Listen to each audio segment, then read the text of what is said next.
Well, it is 11:27 on the East Coast. We are back with special coverage live from the Reagan National Defense Forum here in Simi Valley, California, where the big subject is how the incoming Trump administration will handle some very major and very tenuous situations abroad. The war in Ukraine, Israel's war on Hamas, China, and Taiwan, to name a few. And with that, let's bring in Republican Congressman John Molinar from Michigan and U.S. Cyberspace Solarium Commission Executive Director, a former Rear Admiral in the U.S. Navy, Mark Montgomery. Gentlemen, thank you both for you. Congressman, to you first. I thought this was fascinating because I was reading your talking points, and you believe that China is the biggest threat that America faces. And you look at some of these surveys that the Reagan Defense Forum is doing, and this one caught my eye because we can put this on the screen. This one is, which country do you see as the greatest threat to the U.S.? And you see China there, Congressman, is at 49%, Russia's at 26%. The fascinating part of that is just 6 years ago at this very same forum, Russia was the number one threat. Not by much, by 4 or 5 points, but that is like a 30-something, 35-point swing. That is a vast difference. What's happening? Well, I think it's because the American people see that China is becoming increasingly more aggressive at home and abroad.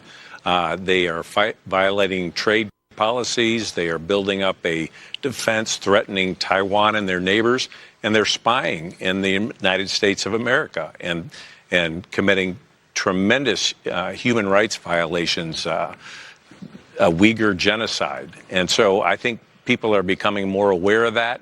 And as President Reagan said, peace through strength, and the American people want to have the resolve to ensure that this doesn't continue. It's interesting, Admiral, because when we think of China and threats, you talk to people and they're always going to say, well, we worry about Taiwan, worry about China going into Taiwan. Will America support Taiwan? But you say we also need to worry not just about the Western Pacific. We need to worry about the homeland. What do you mean by that, sir?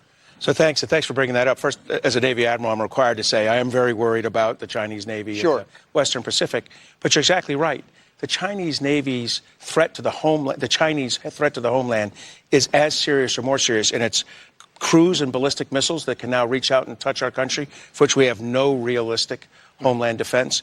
And then even more important is, as Chairman Molinar said, the cyber threat to the United States. You know, we just had Salt Typhoon and Volt Typhoon. One was a compromise of our telecommunications networks, and one was a significant what's called operational preparation of the battlefield of our critical infrastructures. In other words, the Chinese putting in malware that can attack our systems. So China is a significant homeland threat. Yeah, it really is. And you look at things like the Chinese spy balloon, and we really didn't get a lot of answers on that. And it kind of flew over for a long time, and we just kind of washed it away. But it's in the back of people's minds. They're looking at things like this. If China invades Taiwan, the Reagan National Defense Survey says, would you support, if China invades Taiwan, moving U.S. military assets into the region? 58% say yes. Sending more military equipment to Taiwan? 56% say yes. But the Select Committee has simulated this war. And you say the results were not as fortuitous as we thought they would be.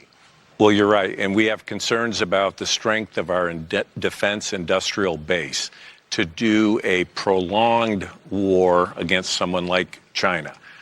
We have the greatest military, the strongest fighting force. But unfortunately, there's been a lot of atrophy in our defense base, and it's been stretched with conflicts in Ukraine as well as the Middle East.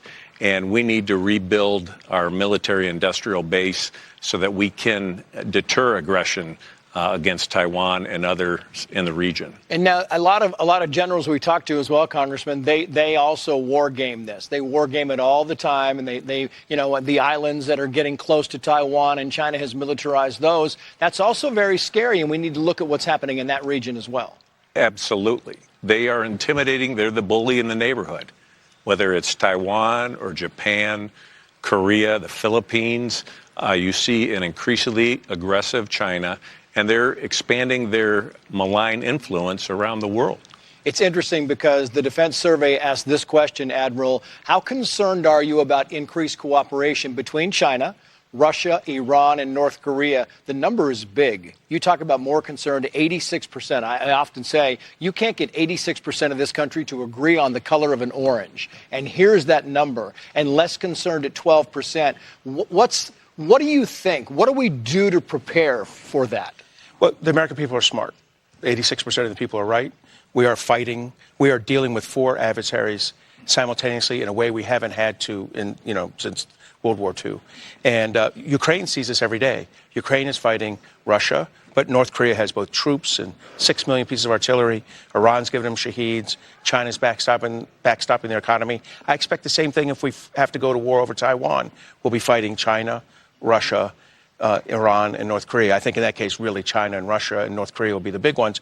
But in every kind of conflict you see, we're seeing North Korean equipment showing up with Hezbollah. Yeah. I mean, it's all 4 of these against those who believe in the Western way. Yeah. Admiral Montgomery, Congressman Molnar, thank you, gentlemen. Thank you, Great Chris. conversation. We appreciate it.